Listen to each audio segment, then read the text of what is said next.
Bonjour à tous.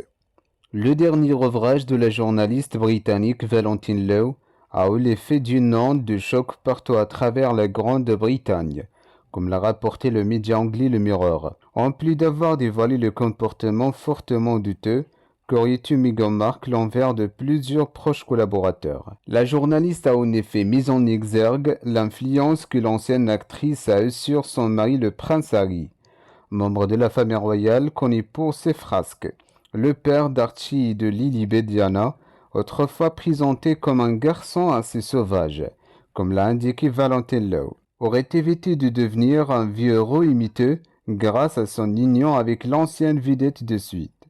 Le jeune prince était un personnage fringant, pilotant un hélicoptère Apache, et était très engagé dans le domaine de la santé des enfants, avec des organisations caritatives comme Well Child. Mais il était aussi un garçon assez sauvage, a rappelé l'expert de la question royale. En effet, comme son frère William, le prince Harry a souvent fait la une des tabloïds britanniques dans sa jeunesse.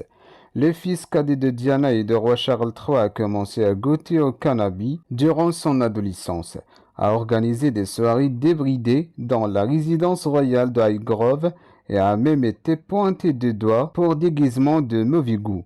Un sacré palmarès. Depuis le Mexique, le prince Harry et son épouse se sont engagés ensemble pour de multiples causes. Une vie de tendre la main aux autres que le duc de Sussex a certainement hérité de sa femme. Meghan s'était tellement impliquée dans le caritatif avant de connaître Harry.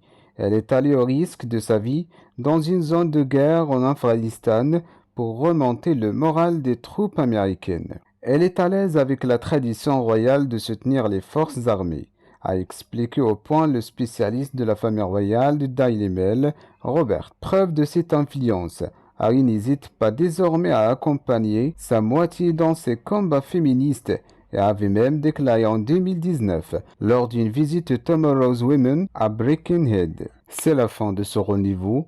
N'oubliez pas de réagir sur la section de commentaires et d'activer la cloche de notification. Merci et à très bientôt.